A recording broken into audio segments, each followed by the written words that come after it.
Hey everybody, and welcome to Let's Play Metaphor ReFantazio. Now, this is a game that I've been pretty excited about and quite curious about, because of course I'm going into this almost completely blind. More on that later, I suppose. This is a game by Atlus, famous for the Persona and Shin Megami Tensei games, among others, but maybe mostly those. And I played a good number of those, and I would consider myself a fan, so when I heard that they made a new game with a new IP, obviously I got excited. And it's pretty clear to see the, the same kind of visual, or just, I don't know, artistic design. Well, it's different, but I can see a certain similarity with Persona 5 maybe specifically, but also the other earlier Persona titles, of course, are well known for being very stylish. And yeah, something similar seems to be going on here with a different kind of twist to it. But yeah, what I've seen of the game looks amazing, and I'm certainly very intrigued to find out more. It is a JRPG, I suppose. It is supposed to be kind of a mix between turn-based and action combat, and I'm not entirely sure how that's going to work out in practice, even though I did play the very beginning of the game. I did not make it very far, but I decided to start over and record it, so... And when I mean not very far, I mean less than an hour in, so we should... If all goes well, we should make it further than that on this first episode. Also, I was sitting around on the title screen here because the game starts with some cutscenes. We're going to watch those now.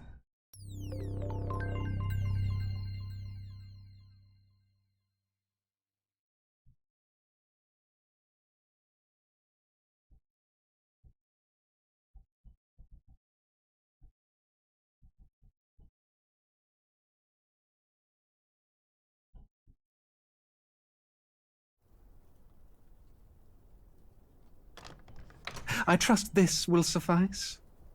God smiles upon the generous. Oh, away with you! Back to your cesspit, beggar!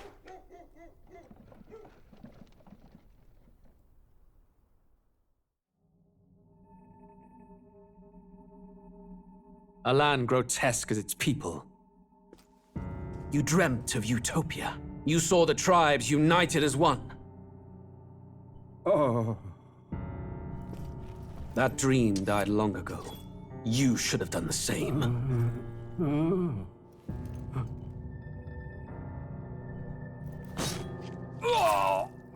Your kingdom will perish alongside you.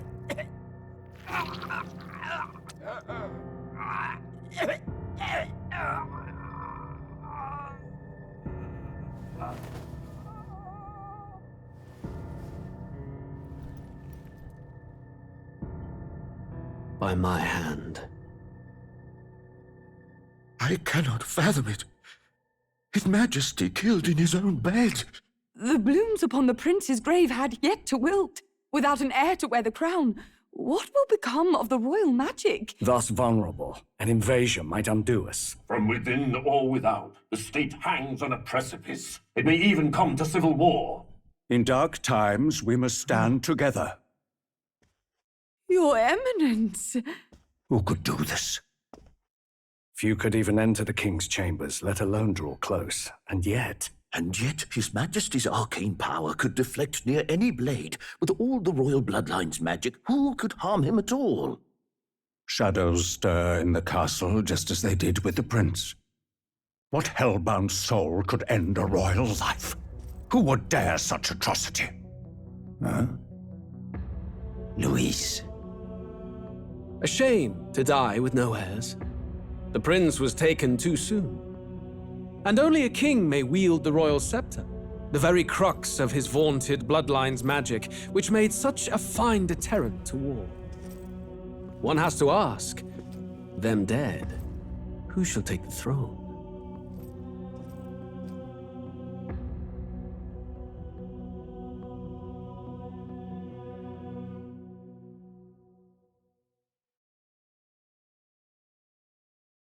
War is on the horizon. Before they command that I dry my pen, I must finish my final work. It is a tale of hope that may yet salvage this world. It isn't right. This idea of foreigners has only ever been a tool against the foreign. If we could end such prejudice, surely war would be next to fade. We would be free to travel to far-flung lands. The reality is, we are riddled with anxiety. We fight, we oppress, and magic is but a tool of war. Our world could be better. Can we not dream such dreams?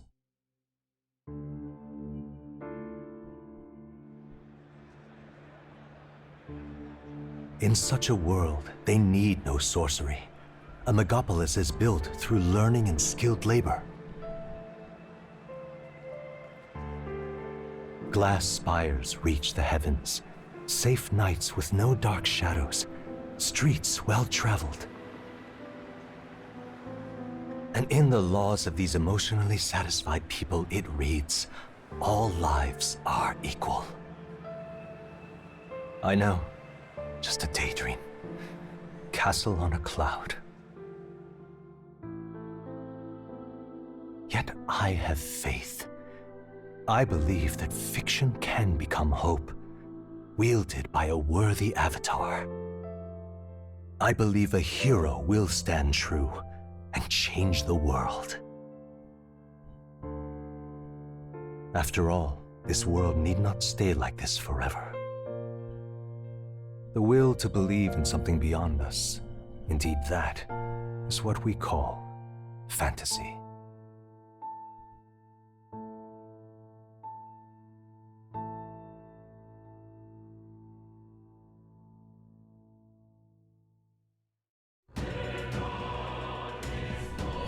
Okay, well that was a lot, but the funny part is that I don't know why, but there are 3 different cutscenes that can play, and it seems to only play 2 of them. It's usually the first one, that's always the first one from what I've seen, from the couple of times that I started the game, and the second one typically is a different one. I was actually surprised to see that storybook one come up second. I'm going to pause recording and wait until the other cutscene plays, because neither of those play when you start a new game. Those only come up when you first boot the game up, before you enter the main menu, or after you wait for a while, as we saw earlier. So, yeah, obviously I want to capture all of those, and hopefully I'll get the one that we missed out on. I trust I mean, this here's will this one suffice. again, so if I skip this one, we should God get to smiles upon the one that generous. we haven't seen. Yeah, there we go.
Okay, there we go. Yep.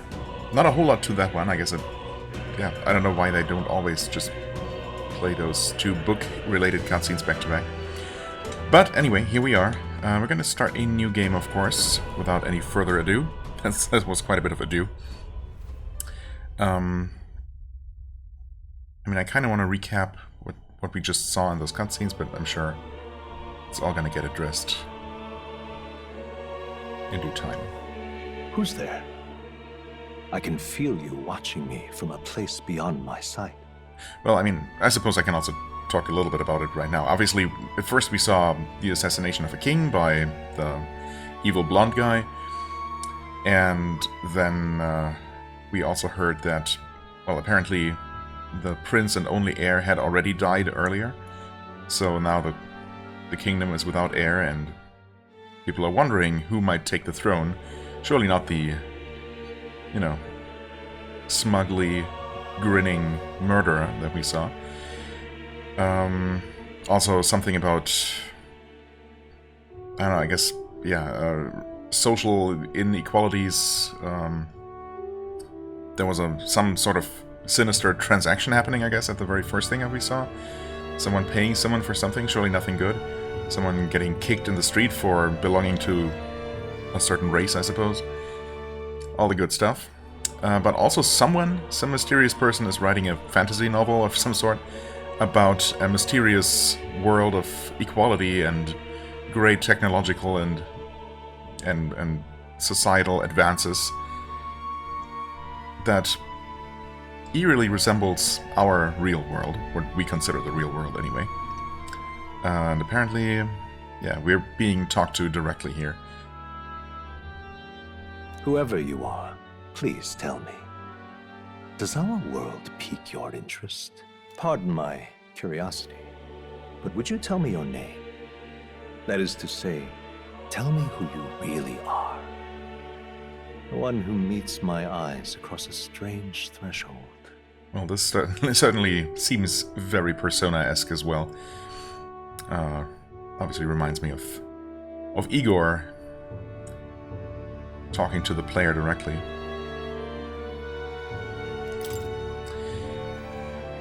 Who are you who shall guide the protagonist? My real name, you want? Name reveal incoming, I suppose? But only the first letter, sorry. That will have to suffice. I don't know if and to what extent that name is even going to be referenced in the game. It's probably going to come up at some point, but we'll see. Yes. Ah, a most unusual name. One I've never heard in our world. Which suggests to me you might reside in a world beyond ours.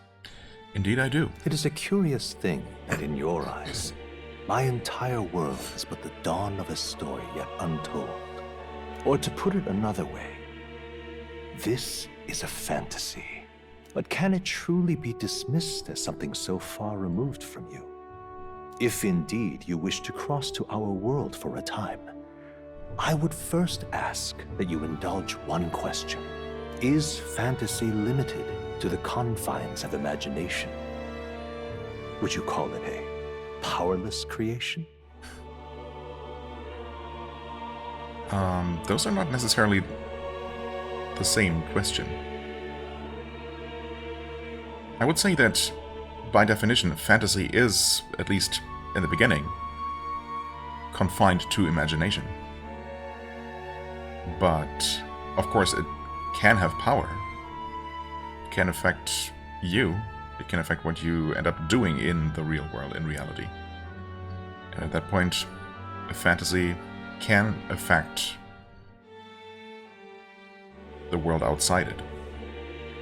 So, I don't know, it's not very straightforward to answer. And we're starting with the deep philosophical questions here right away.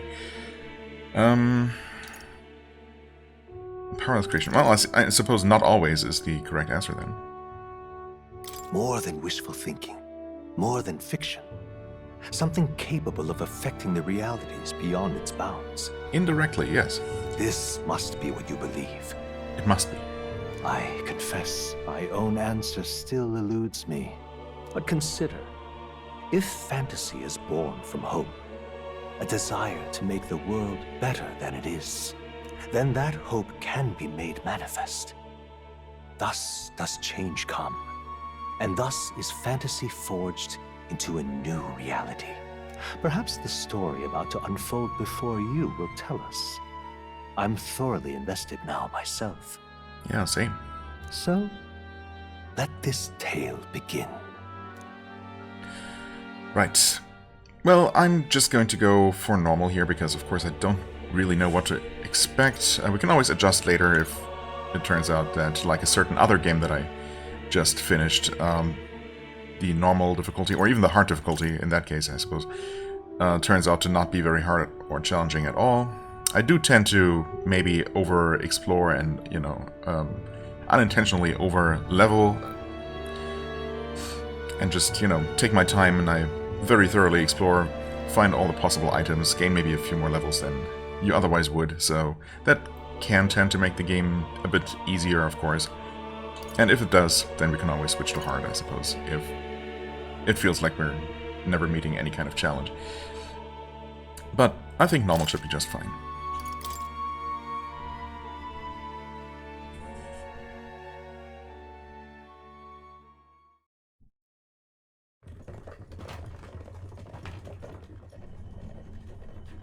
Looks like we're in the clear. The capital's just through this desert. Is it true then? The king is dead? Aye, and the guards are more concerned with the funeral than keeping the roads safe. So now the monsters are roaming in broad daylight. No soldiers to stop them. Monsters, huh? I've certainly been hearing the stories. To say nothing of the vacant throne. There's a storm coming. Mark my words. That much is certain. What's the problem? They're bandits! Speaking of monsters, well, Come on, let's see some respect for the militia! Us folk, we're commoners! No crown or church will save us! But Lord Luis will save us one and all. All we ask is a little tribute. You're with us or against us? And if you're against us...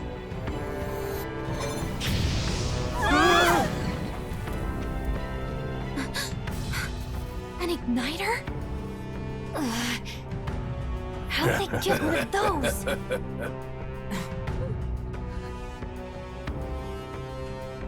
Come on! Hey, keep it moving! Hurry it up! Next one!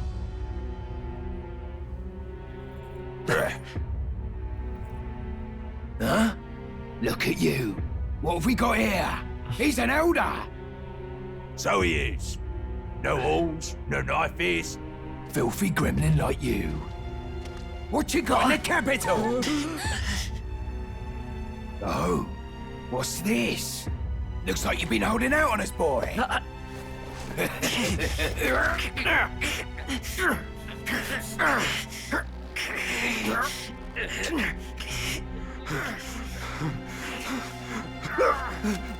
Hold it!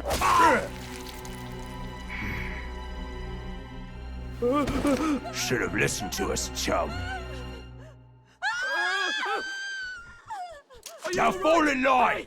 That's all to get stuck like a... like a U.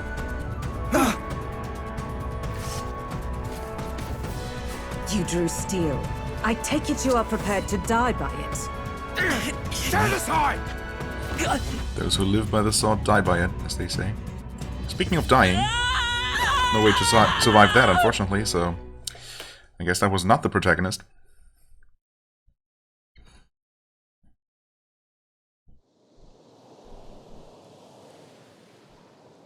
Ugh, this place already feels like a death trap.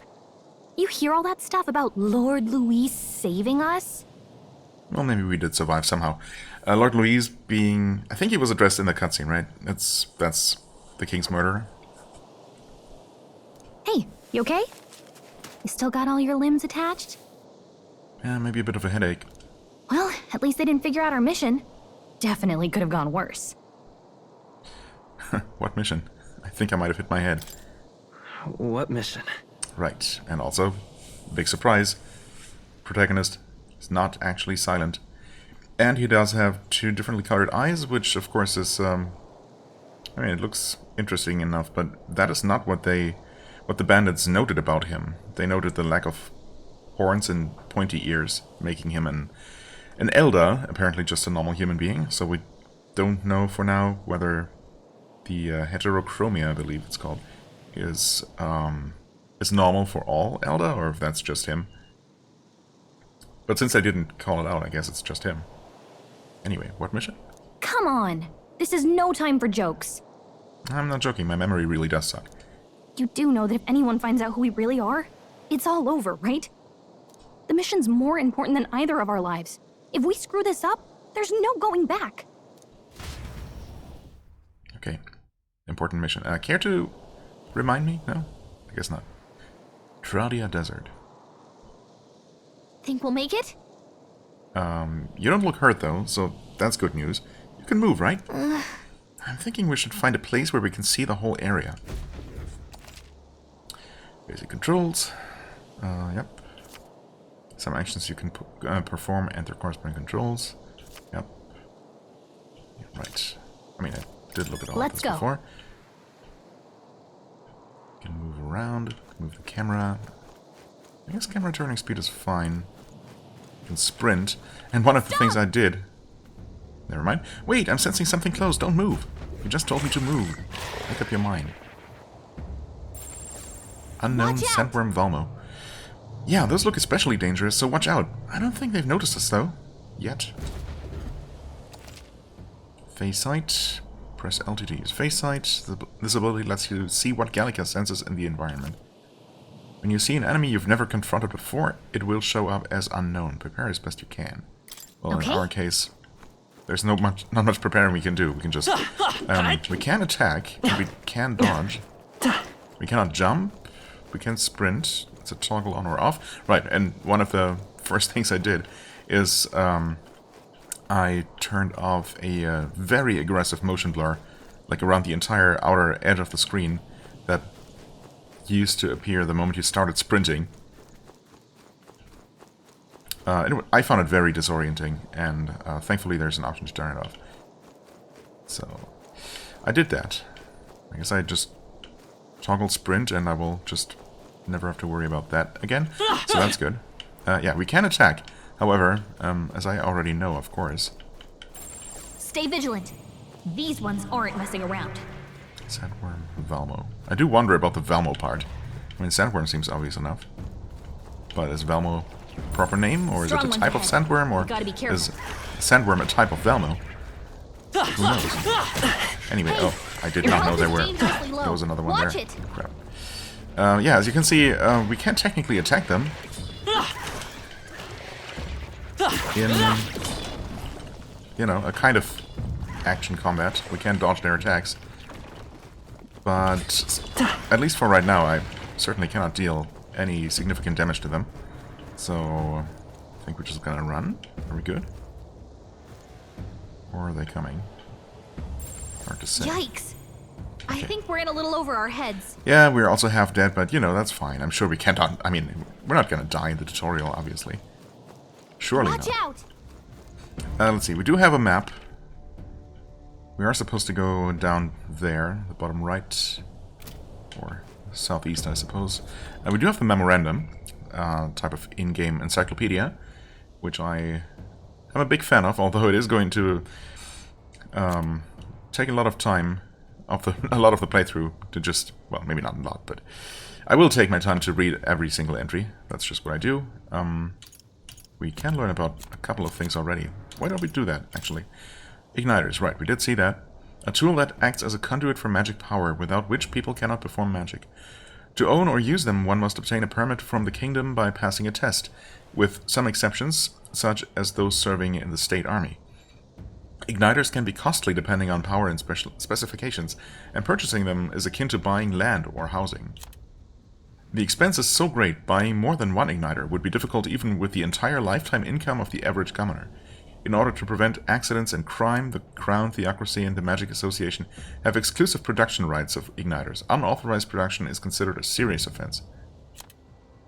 The time needed to cast magic depends on the user's skill, but can also be slightly impacted by the capabilities of the igniter itself. While using an igniter while sedentary poses little problem, activating an igniter while moving is difficult, and it is thus advised to use them cautiously. Right. So, presumably, those guys that attacked the carriage, or at least one of them, who was using the igniter, was doing so illegally? Maybe stole it? Or maybe... No, actually, I guess it was implied that they were former military, right? Part of some sort of militia, or... Oh, I don't know. They were riding this strange vehicle.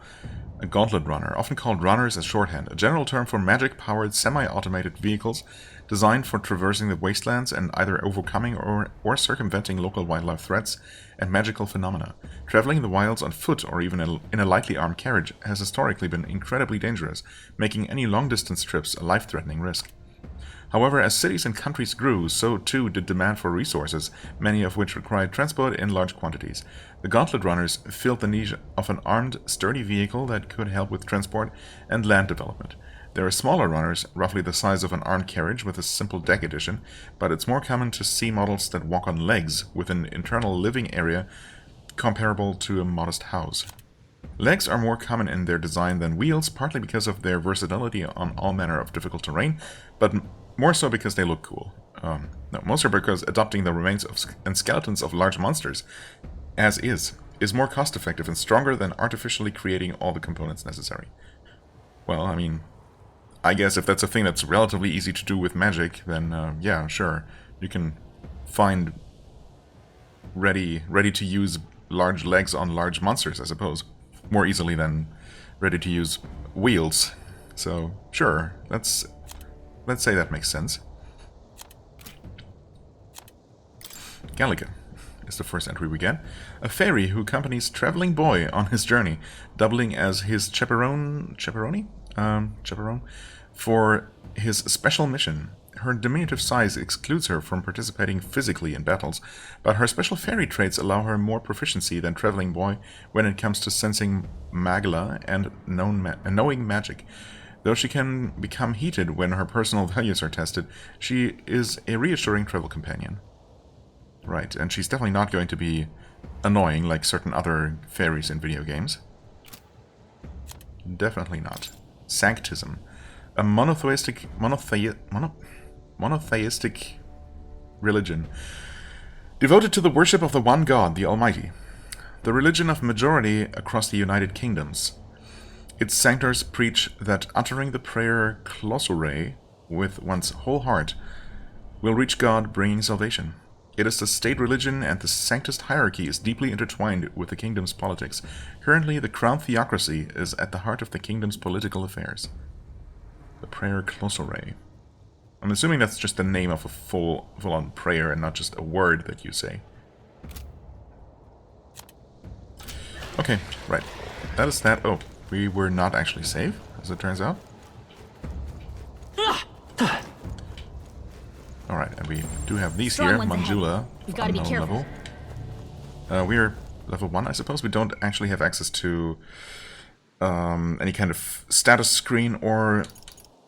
Well, we technically have an inventory, but we don't have equipment or anything like that yet. So I don't know exactly how strong or weak we are. We do see our hit points and mana, I suppose. We do have some items, medicinal herbs, heal 50, medicine, rubbing ointment, heals 100. We do have the fantasy novel, thankfully that was not stolen. A novel depicting a fantasy world. The cover is faded and the author is unknown. A touring ensemble. Right, fine traveling clothes originally worn by nobles made with dirt-resistant fabric whose texture is curious to the touch. And blossom garment. Light sturdy clothes made of woven wildflower petals. The technique behind its creation is a secret known only to fairies. So that's... I'm assuming these are separate from the actual equipment that both Traveling Boy and Gallica have. It's interesting that even though she does not apparently participate in combat directly, as we were told, she does have equipment. Can't see it here, even though we don't have an equipment screen yet. But we also have, I guess, their costumes, the default look. Maybe we'll find different costumes to change later. We do have the Legacy Sword, a plain-looking but well-made sword given to you on the day you left home. Slash damage, protagonist only. And the Fairy Saber, a sword used by fairies for self-defense. It is too small for anyone else to wield. Gallica only, right? Honestly, for being probably, like, not bigger than a toothpick, it does deal a surprising amount of damage. A third of the big sword's damage. I suppose a sting with a toothpick can still be pretty painful. Traveler's clothes, attire for but travelers. Allows for easy movement and is simple to clean. Fairies clothes, special protective gear for fairies, too small for others to wear, Gallica only. Get traveler's shoes, plain leather shoes, agility +1, and fairies hairpin. Too small for anyone else to wear. And no stats on that, which, I mean, I suppose she doesn't need them, so that makes sense. Travel charm, a charm that also serves as a wish for your mission success. The fairy charm, a tiny charm that fairies carry. That's what items we have. We cannot currently save, but that's fine. We can look at the tutorials. We can look at the story thus far. Death of a king. In a corner of a world occupied by 8 tribes, the kingdom of Uchronia rests on a precipice. Its king and heir both lie dead. With no clear line to the throne, the people fear a power struggle. Rightfully so, it seems like. Amidst the unease, a boy of the lesser seen, oft-maligned Eldar tribe makes his way to this kingdom's capital. Accompanied by the fairy Gallica, his duty is to deliver a secret message. Do appreciate those story summaries, in case we ever need to remind ourselves. And then we have the memorandum, settings, but I hope everything should be fine. There's not really that much to change in the settings, especially in terms of graphics, and I did fiddle with the sound levels quite a bit.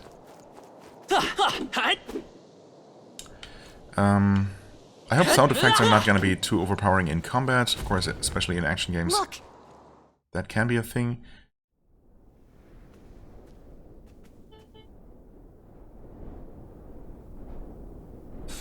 That's a pretty large, whatever that is, upside down ziggurat. Just checking, but you do remember what we're here to do, right? As I told you, no. Right. What am I doing again? Oh, I don't know. The mission that's more important than our own lives? Yeah, right. What was that again? First, we get to the royal capital and get you enlisted as a guardsman at the army's recruitment center. Right, of course. This could decide the fate of the whole country. We either do our jobs or we die. And if it's all the same to you, I'd rather stay alive. So we've got to see this mission through. Come on. We don't want the sun to go down on us in the wastes. Let's pull ourselves together and get back on the road. You know what they say. Anxiety breeds the world's cruelest monsters. I mean, fairies say that at least. I can at least cast my usual spell for you. It's the small comforts, right? Okay. It looks like a healing spell. Right. It's as though music is playing directly in my mind. The effect of Gallica's magic is inspiring. Music was the first magic this world ever knew, after all. Makes the road a little easier. Though how exactly is a bit uncertain, a bit unclear, because, as it turns out... Look! Hey, look. Over there! That does look to be a road. What a relief. Grand Trad is already in sight. Let's go. Almost there. Let's keep moving and try to stay out of sight. Got a sec? Right. Yeah, we did not actually get healed, so what exactly that musical magic did for us is unclear, as I said. We do have a map for this as well. In fact, yeah, we can now switch back and forth between these. Of course, I did not fully explore this first area, but, well, for one, there were all those high-level enemies that we clearly cannot deal with right now. And also, there didn't appear to be any items or anything. Unlike here, where we can see curiously glowing blue stuff. Also, almost did not see that These ones pack aren't of messing around. hyenas. That could have been bad, perhaps. Get more of them. These big magic core things patrolling I around. don't like this. Medicinal herb. Great find. And Keep it. another one. So yeah, audio balance. I mean, I think I got music and voices balanced pretty well. I do. My instinct is to jump around, but jumping is just not something you can do in this game. That's fine. The one thing that I'm worried about is that there are no separate settings for like in-combat voices and sound effects. Well, sound effects, yes. I did tone those down, so hopefully those shouldn't be too bad. but there are going to be voice snippets playing in combat, as tends to be the case with this kind of game. And those share the same volume with dialogue volume, and obviously I want that as high as possible so we can hear everyone. That should be roughly the same volume as my voice, and everything else a little bit lower. I think, well, I think I did the best I can for now, but obviously feel free to let me know if anything does need adjustment. And we have plenty of time, I suppose, in this series to get things right, or as good as we can get them. What is bad, actually? Oh, right. Not good. I guess we didn't lose them after all. The Valmos are back. This land of 8 tribes and 3 nations, all blessed by the power of magic. The United Kingdom of Uchronia. The year is 785. Uchronia is shaken to the core by the sudden death of its king. Anxiety breeds dissent among the tribes. Disparities tear them apart, and no mortal mind remembers the heroic tales upon which their land was built.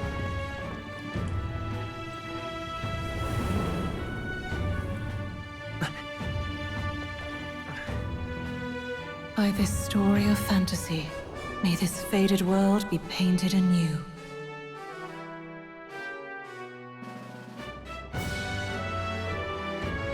O great seeker, bearer of fantasy empowered.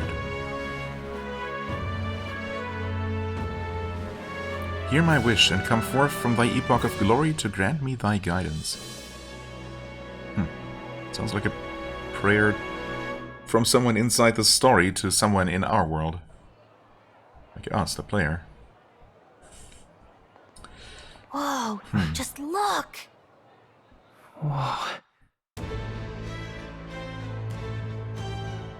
It's a title screen. It's like 19th century Paris. Or maybe like early 20th century. Get on with it, then! Drop the dog! Hang him dead! Please! I've done nothing wrong! Lying dog! Don't try to deny it! You trample the law for the fun of it! Let it be known, for misuse of an igniter, you will hang by the neck until dead! Yeah! Big nitro misuse. Okay. There's no way that crowd was going to listen to anything a Parabus said. Wait, assuming that he Such was a actually guilty. shame. Who knows? Might you spare some coin? Actually, all of our coin was stolen earlier, so Bless you. I don't know what we're trying to Hurry. to find here. Don't you have any street smarts? Nope. Come on, kid. None.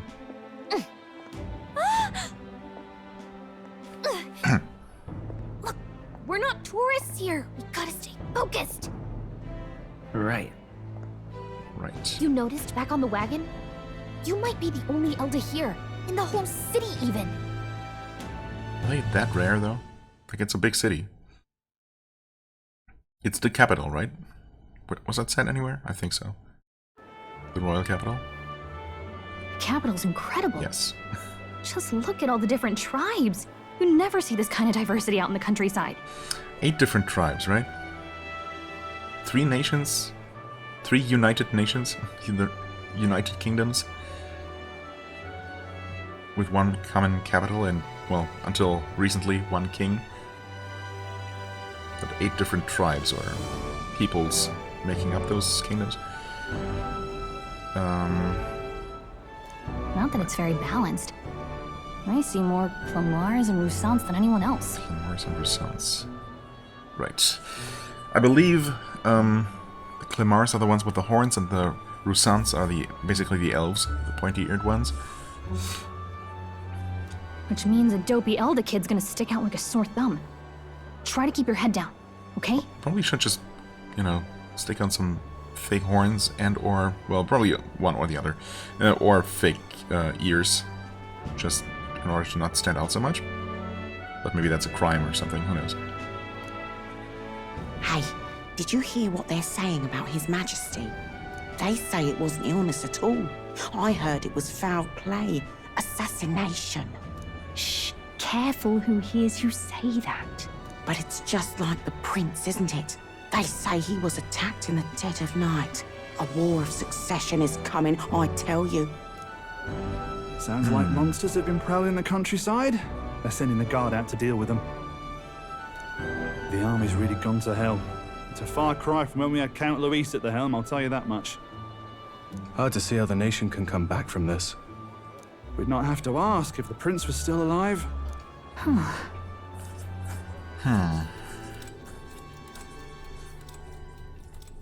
yeah. The king dead, his son stricken.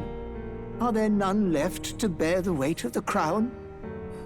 Right, this is just about where, as far as I made it. I made it to the next screen when I first played the game, so we're almost there. And yeah, the first time I saw this confused me a little bit, but I don't know. In hindsight, it's pretty straightforward actually. So yeah, the king dead, his son stricken, not dead. So this is obviously after the king's assassination, and apparently the prince supposedly died before the king. So this must be recent, of course, just before we started our mission, I suppose. And yeah, maybe the prince isn't actually dead, but afflicted with something. We've done all in our power, but not even the kingdom's best, the saint, could purify this affliction. Right. The prince has been cursed with something powerful. Red magical vines. Is she an Elder, actually? We don't see any... well, any horns or pointy ears or anything else that identifies her as one of the other races, I guess. Over 10 years he has languished under this curse. Over 10 years? How much longer can his body hold out? No doubt His Highness would protest. But since he cannot, we have no choice. For the man who cursed His Highness and murdered our king, there can be no mercy. Do we know, or just assume that it was the same person?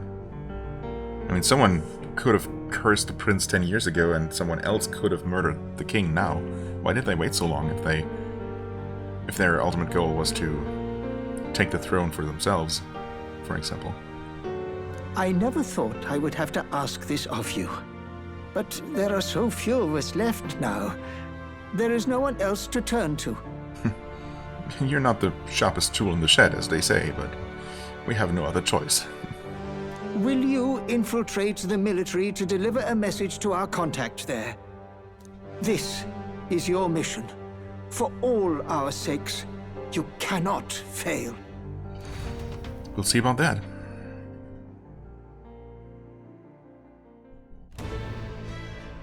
Hey, are you listening? Snap out of it. Hey, listen. Wait, it is Navi. Oh god. We're doomed. Well, I guess I can't blame you for feeling nostalgic. You and the prince were pretty close. Anyway, so it's actually a personal matter. Getting to the capital was only the beginning. Now comes the real high-stakes part. You gotta go get enlisted so you can meet up with our operative. Remember, nobody here knows who we are. Nobody here knows the prince might still have a claim to the throne. That means if we get busted, that's it. Nobody's gonna save us. Step 1.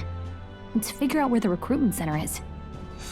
Shouldn't be too hard, considering the need for soldiers. Or we just need to ask some random person on the street. So?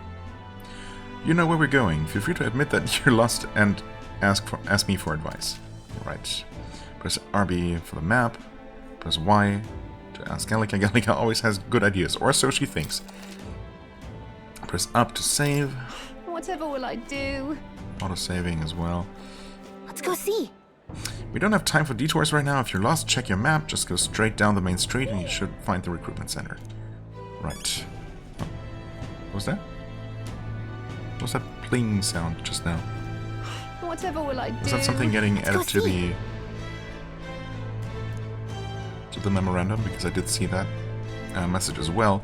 We do have the map, yes.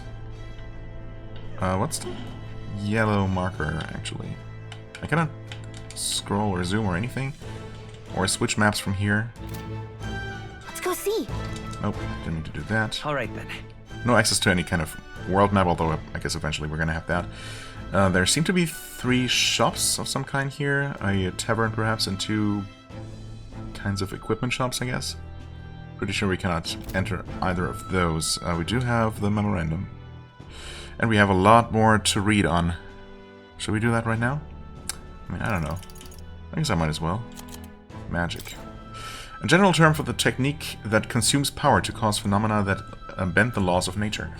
It has a wide range of applications from modest use in daily life to destructive power in war. However, as magic igniters, which require a state permit for ownership and use, are required for people to be able to use magic, many cannot wield magic.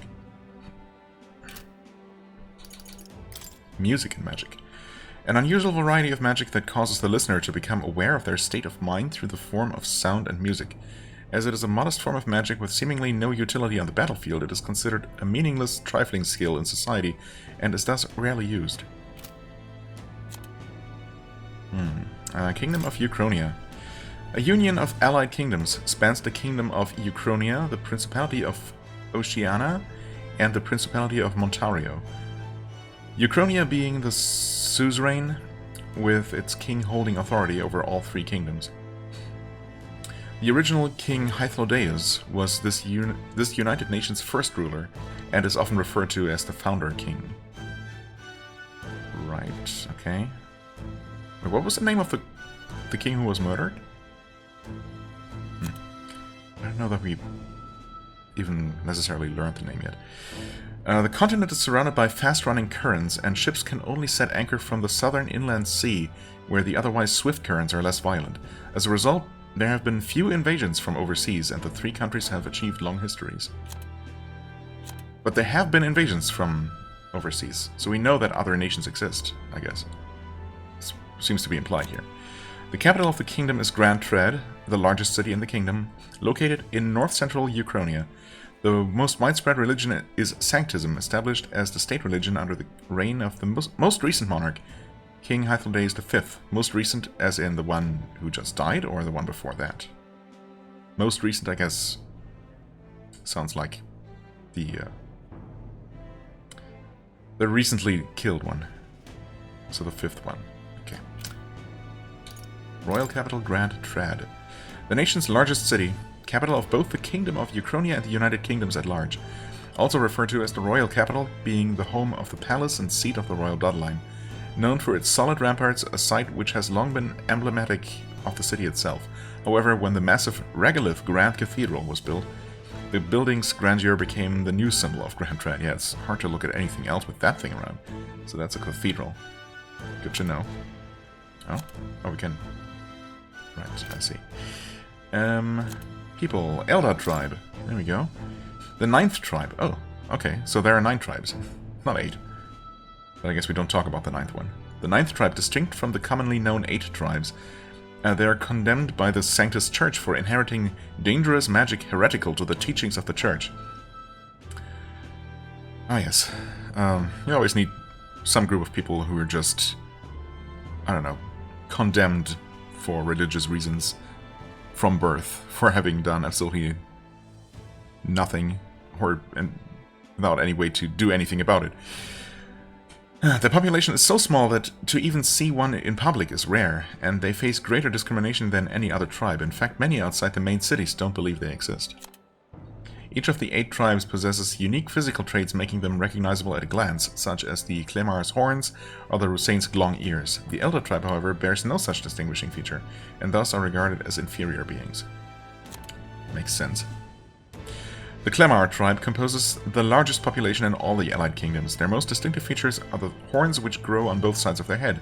Clemars have a broad diversity of facial and body types, which has essentially made them average. The Ukrainian royal family are Clemar, and members of this tribe hold a majority of important positions within the government, leading many Clemars to internalize the belief that they are the kingdom's most preeminent tribe. Clemars value freedom and dislike illogical restraint. They enjoy cultivating discussion, but do not always consider the situation or appropriateness of doing so, which occasionally leads to conflict. However, some studies suggest this disposition is what drives them to seek governmental positions and other important offices. Rusand tribe. One of the most populous tribes of the United Kingdom, second only to the Clemar. Long pointed ears are their most distinguishing feature. They often boast excellent physiques, which has given them superior martial prowess. Rusand women are stronger than most men of other tribes. Many inevitably work in the military and often hold key offices. They are considered as influential as the Clemar, and the two tribes are sometimes called the prevailing tribes. Many Rusand pride themselves on outperforming others in strength. While this can be perceived as a self-disciplined competitiveness, on the flip side there are many with a belligerent temperament obsessed with proving superiority in any situation. Paripus tribe. A tribe recognizable by bestial ears and a tail. There are many variations in their hair and skin colors, including cold-colored skin not seen in other tribes. Cold as in blue and green, maybe? They are physically adept and often honest with their emotions, giving them a reputation for hedonism, for better or for worse. They are drawn to parties and festivities, and while this happy-go-lucky charm is often to their credit, it can also be seen as recklessness. Due to this stereotype, they are looked down upon by other tribes, which prevents them from securing a foothold in politics despite being nearly as populous as the Rusand and Clemar tribes. The discrimination against them is especially obvious in large cities. Oops. The Prince of Ukraine. The son and heir to the throne of King Hythlodaeus V. Right, okay. Thanks for confirming that that is indeed our late monarch. More than 10 years ago, a mysterious attack in the royal palace left him afflicted with a deadly curse. The curse took its toll on his body, and though he bravely endured treatment, his recovery was interrupted several years later when he and his closest aides suddenly vanished from the castle without a trace. I guess those must include the old lady and the weird rabbit creature, the scholar, as well as our protagonist, I guess. The prince's friend. The king exhausted all possible means to find him, but was ultimately unsuccessful. He was formally declared deceased 3 years ago, and a royal funeral was held in his honor. So the prince was cursed and then suddenly disappeared. And 7 years later they declared him dead, officially. I mean, I guess. It's interesting, though, that...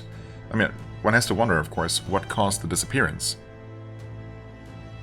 And why not even the king knew about his whereabouts. Certainly it doesn't seem like the king was in cahoots with the attacker, the cursor.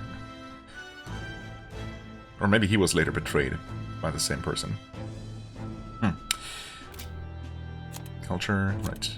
Okay. There's so many NPCs I could talk to. Ugh, come off it. It's an Elder. Why is one of your kind here in Grand Tread? I have business here. Silence! Sanctism teaches us that the Elder are an evil tribe that defy the teachings. So get back. Stay away from me, you fiend! Ow, devilish magics, she says. If you were so magical, I doubt you'd have it so hard in life. She's aggravating, but let's not cause a scene. Fine, if you say so. Whatever will I do? Oh, come off it. Cannot go here yet? No. Up ahead is Sunshade Row. It's where we saw the gallows and those beggars. Let's not go there without good reason. Oh, wait, did we come from there? I guess I just assumed that we came from over here. That's terribly unfair. Oi! Oi. Oh my. Let's just leave. I don't like it here. Wait! Are you sure you want to go back into the desert? It's dangerous outside the city. And it's away from the recruitment center, where we're supposed to be going. Probably should not be dawdling, since we're already at 54 minutes. That's the end of this, man. Ridiculous. Idiot. Hey, mister! Hey, mister. It's a king! We're gonna have all the time in the world to explore this city, of course. For now, let's maybe just... Look at that. The new model's out now. New models of igniters. I could be out there slinging spells like a master if I had one of those. I guess that's the big city for you. Everyone and their mother has a magic igniter. Well, not that guy. So many different types, too. Oh, I want one? Not interested. What's a magic igniter? Well, we learned about that. Let's... I don't know. Nah, not interested. Not really my thing. You're not even a little interested? This is military-grade stuff, right? Can't imagine what it's like having to wave around some shiny stick to use magic. Me? I can whip out magic anytime I like. And I can even see the Magla in the air. Though, I'm not exactly an archmage. Wonders never cease. A fairy and an elden child. Are you new to our fair city? Well, I suggest you keep a low profile. Trust me when I say you don't want to catch the eyes of the lords and ladies. Such as by just openly applying to the military? But I'm getting ahead of myself. I run this humble shop. Are you in the market for an igniter? Here's something that might catch a foreigner's eye. This is modeled after the royal scepter and would make the perfect souvenir. How much? A royal scepter?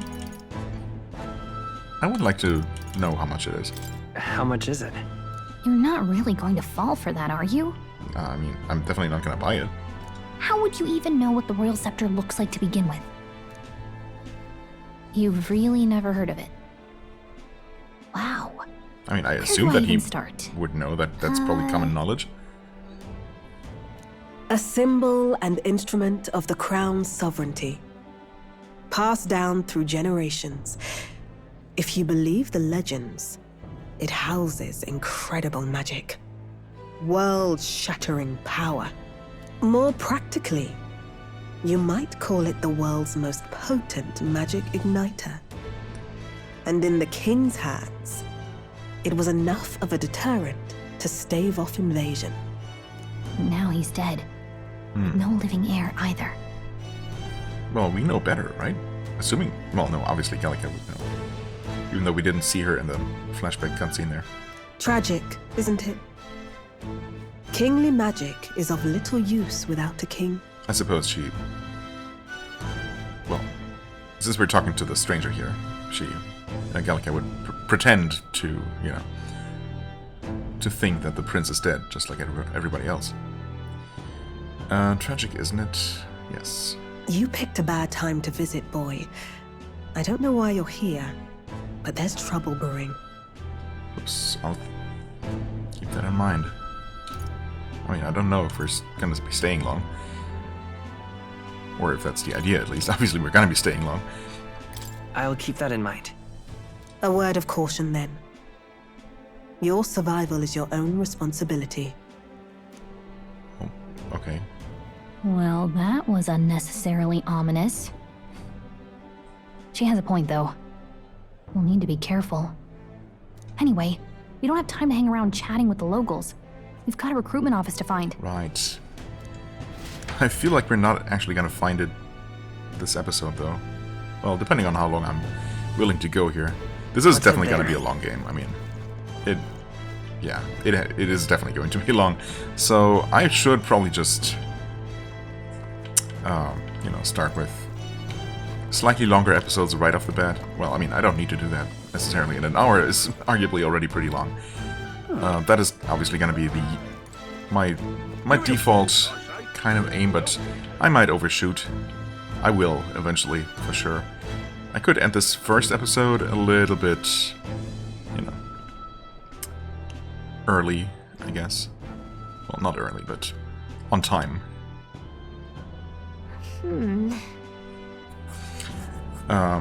Since, I mean, I did hopefully figure out the sound balance mostly, so that should be fine, but still.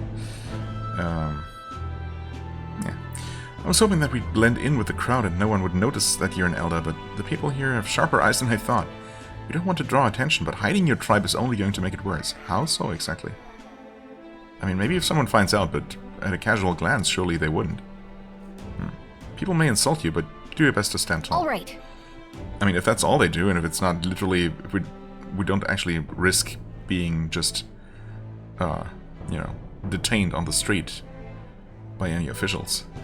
I guess that would certainly hinder our plans of joining the military and, you know, infiltrating that way. But apparently it's not that bad yet. Anyway, easier said than done, I'm sure, but it's for the sake of the mission. And on that note, the recruitment center we're looking for should be just ahead. Indeed. All right, then. Yep. Oh, I think the yellow marker on the map that I was wondering about earlier actually does mark where we entered the map. Okay, that would make sense. Apparently there's an entrance here. I wonder where this gate leads. Not that we should worry about that right now. Right.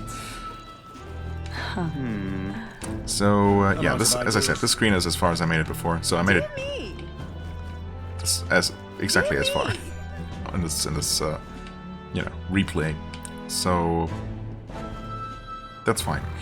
Yeah, we're going to enter the recruitment center. I guess there's also more stuff. There's more stuff in the memorandum. We're going to be reading that next time. We already did a good amount in this first episode. Dear me. But yeah, this is obviously going to be pretty cutscene and dialogue and lore heavy, and I'm totally okay with that.